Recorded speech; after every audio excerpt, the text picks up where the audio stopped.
प्यारे बच्चों, आज हम कक्षा 7 पुस्तक वसंत और पाठ 1 जो कि एक कविता है हम पंछी उन्मुक्त गगन के, इसको पढ़ेंगे, समझेंगे। और बच्चों, इस कविता के लेखक हैं शिव मंगल सिंह सुमन। और यह जो कविता है, यह कविता पक्षियों की आज़ादी पर आधारित है कि वे पक्षियों को भी आज़ादी चाहिए। जिस तरीके से हम किसी के गुलाम बनकर नहीं रह सकते, हमें आज़ादी प्रिय होती है, उसी प्रकार पक्षी भी किसी प्रकार के बंधन में नहीं रहना चाहते और वे भी आज़ादी से उड़ना चाहते हैं। यही इस कविता का भाव है। तो आइए पढ़ते हैं कविता। हम पंछी उन्मुक्त गगन के, पिंजर बंद न गा पाएंगे, कनक तीलियों से टकराकर पुलकित पंख टूट जाएंगे। पहले कुछ शब्दार्थ कर लेते हैं। पिंजर बंद, पिंजर पद का मतलब होता है पिंजरे में बंधना।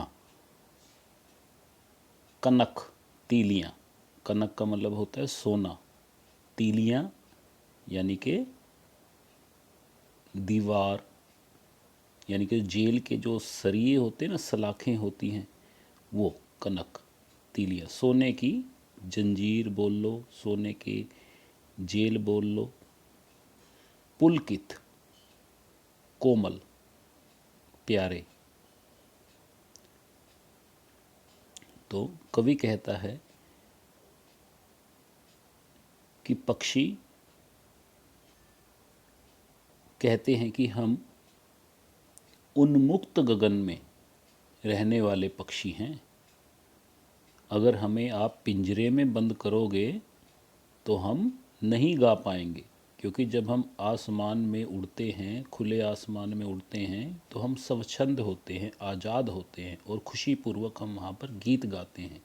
लेकिन अगर हमें कोई पिंजरे में बंद करेगा तब हम नहीं गा पाएंगे। और आगे कहते हैं कि कनक तीलियों से टकराकर, अगर वो पिंजरे की जो तीलियां हैं, पिंजरे की जो दीवारें हैं, अगर वो सोने की सरियों से भी बनी हुई हैं, सोने की तीलियों से बनी हुई उस पिंजरे की दीवारें हैं, तो उन तीलियों से हमारे पुलकित पंख, कोमल पंख टूट कर, टकरा कर टूट जाएंगे। एक बार फिर कर लेते हैं। कवि के माध्यम से पक्षी कहते हैं कि हम उन्मुक्त गगन में रहने वाले हैं, स्वच्छंद आसमान में उड़ने वाले पक्षी हैं और हम पिंजरे में नहीं रह सकते और ना ही पिंजरे में हम गा पाएंगे। और अगर उस पिंजरे की सलाखें जो हैं, अगर वो सोने की भी बनी हुई हैं, सोने की सलाखों से अगर वो पिंजरा बना हुआ है, तो भी हम नहीं गा पाएंगे। और उन सोने की तीलियों से, उन सोने की सलाखों से बार बार टकराएंगे। क्यों? क्योंकि वो जेल उनको पसंद नहीं है, वो पिंजरा पसंद नहीं है, क्योंकि पक्षी तो आसमान में खुले में रहने के आदी हैं। तो वो कहते हैं कि ये पक्षी कहते हैं हम बार बार प्रयास करेंगे और जो सोने की, पिंजरे की जो सोने की सलाखें होंगी, उनसे बार बार टकराकर हमारे कोमल पंख टूट जाएंगे। तो बच्चों समझ में आ गया होगा। नेक्स्ट पे चलते हैं। आगे पक्षी कहते हैं हम बहता जल पीने वाले, मर जाएंगे भूखे प्यासे, कहीं भली है कटुक निमोरी, कनक कटोरी की मैदा से।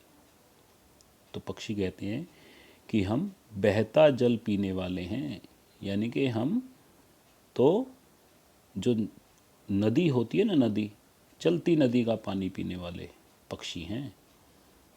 मर जाएंगे भूखे प्यासे, हम तो जेल में भूखे प्यासे मर जाएंगे, पिंजरे में भूखे प्यासे मर जाएंगे अगर आपने हमें पिंजरे में बंद किया। कहीं भली है कटुकनी बोरी, कनक कटोरी की मैदा से। कहते हैं कि अगर आप हमें पिंजरे में अगर सोने की कटोरी में अगर खाना दोगे, सोने की कटोरी में, यानी कि कनक यानी कि सोना, कटोरी मतलब कटोरी, मैदा का मतलब भोजन, अगर तुम हमें सोने की कटोरी में, अगर पिंजरे में सोने की कटोरी में भी अगर आप खाना दोगे तो हम वो नहीं खाएंगे। उससे तो भली कटुक निबोरी, हमें नीम की कड़वी, कटुक का मतलब कड़वी निबोली है। नीम का पौधा, नीम का फल क्या होता है? निबोली। कह रहे हैं हम कड़वी निबोली खाना पसंद करेंगे, वो हमारे लिए कहीं बेहतर है, लेकिन हम सोने की कटोरी में भोजन नहीं लेंगे क्योंकि वह पिंजरे में रखी हुई है। स्वर्ण श्रृंखला के बंधन में अपनी सब गति उड़ान सब भूले, बस सपनों में देख रहे हैं तरु की फुनगी पर के झूले। अब आगे कहता है, पक्षी कहते हैं कि स्वर्ण श्रृंखला के बंधन में, कह रहे कि अगर तुमने हमारे सोने की जंजीरें में हमें बांध लिया तो हम अपनी गति, यानी कि जो जो हमारी गति होती है, हम कितनी स्पीड से, कितनी तेज़ गति से चलते हैं, हम अपनी उस गति को और अपनी उड़ान को, यानी कि हम कितनी लंबी, कितनी ऊंची उड़ान भर सकते हैं, वो सब हम भूल जाएंगे। इसलिए हमें तुम पिंजरे में अपने कैद मत करो, जंजीरों में हमें मत बांधो। बस सपनों में देख रहे हैं तरु की फुनगी पर के झूले। और पक्षी आगे बताता है कि अगर तुम हमें स्वर्ण श्रृंखला के बंधन में बांध दोगे तो फिर तो हम केवल सपनों में देखेंगे। क्या सपनों में देखेंगे? तरु की फुनगी पर के झूले। तरु का मतलब होता है पेड़, फुनगी का मतलब होता है ऊंची शाखाएं, यानी कि जो पेड़ की जो ऊंची शाखाएं होती हैं जिनके ऊपर वो अपने घोंसले बनाते हैं, और जब हवा चलती है तो वो घोंसले लहराते हैं। तो कहते हैं कि अगर तुमने हमें स्वर्ण श्रृंखला के बंधन में बांधा तो पेड़ की ऊंची शाखाओं पर जो हम अपने घोंसले बनाते थे और जब हवा चलती थी और हम झूले खाते थे, कहते हैं वो तो बस हम सपनों में रह जाएगा। ऐसे थे कि अरमान की उड़ते, कहते हैं कि पक्षी कहते हैं कि हमारे तो ऐसे अरमान थे कि नीले नभ की सीमा पाने, कि हम तो आसमान में उड़ते और नीले आसमान की सीमा का पता लगा लेते कि नीला आसमान कहाँ जाकर ख़त्म होता है।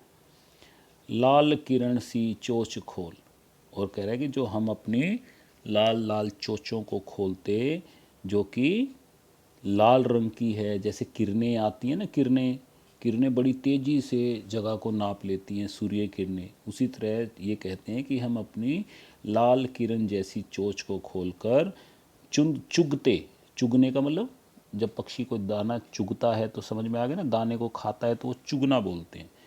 तो कह रहे हैं कि हम अपनी लाल किरण सी चोच खोलकर चुगते तारक अनार के दाने। कह रहे हैं कि हम जो आसमान में जो तारे हैं ना, वो हमारे लिए अनार के दाने के समान हैं, और हम अपनी उस लाल किरण सी चोच खोलकर वो अनार के दाने चुगते।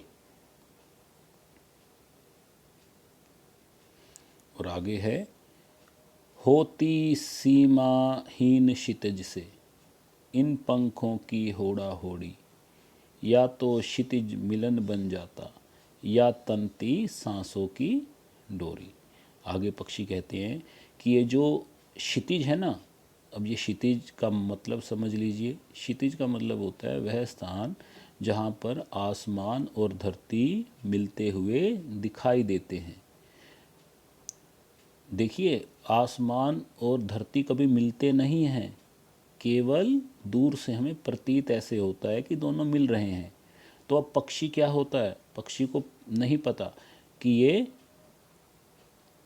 इसका अंत नहीं है, वो भी इसी धुन में उड़ते रहते हैं कि वो क्षितिज को पा लेंगे।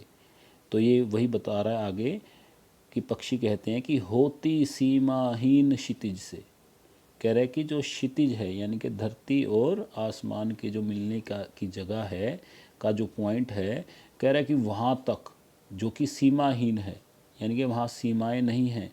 कह रहा है लेकिन हम पक्षी क्या करते हैं, हम पक्षियों में होड़ लग जाती है और हम एकदम सब के सब पक्षी उड़कर उस क्षितिज को छूने के लिए होड़ लगाकर उड़ते चले जाते हैं।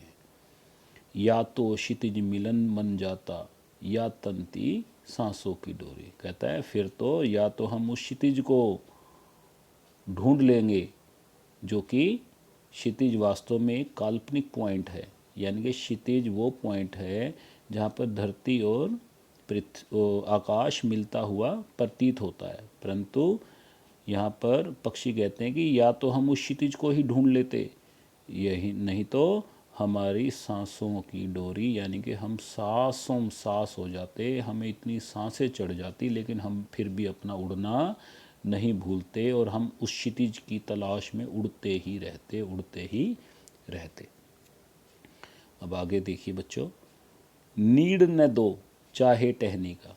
नीड का मतलब होता है घोंसला। कहता है कि चाहे तुम हमें किसी टहनी का घोंसला मत दो, आश्रय छिन्न भिन्न कर डालो, चाहे तुम हमारा और भी कोई जो ठिकाना है, घोंसले हैं, उनको तोड़ डालो, लेकिन पंख दिए हैं तो। लेकिन कहते हैं कि भगवान ने हमें पंख दिए हैं तो आकुल उड़ान में विघन न डालो, यानी कि जो हम उड़ान के लिए व्याकुल हैं, उड़ान में उड़ान भरना चाहते हैं, हमारी उस उड़ान में आप किसी प्रकार का विघन मत डालो। यानी कि लोगों को कहता है, लोगों से कहते हैं पक्षी, क्योंकि पक्षी क्या करते हैं, लोग क्या करते हैं, पक्षियों को पिंजरों में बंद कर लेते हैं और फिर उनको कुछ खाने का सामान देते हैं। ये तो पक्षी, उन पक्षियों की व्यथा को यहाँ दर्शाया है कवि ने कि हमारे पंख जो भगवान ने हमें दिए हैं, वो पंखों का काम है पक्षी को उड़ाना, और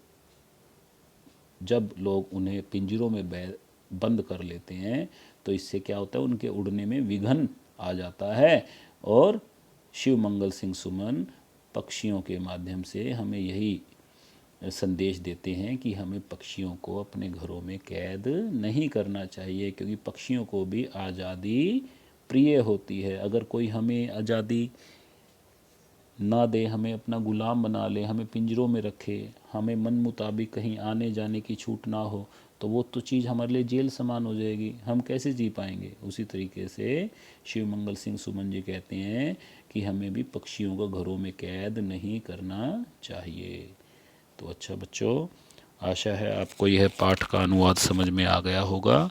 अगर समझ में ना आए तो कृपया इस वीडियो को दोबारा देखें, अपने दोस्तों के साथ शेयर करें और मेरे इस चैनल को सब्सक्राइब करें।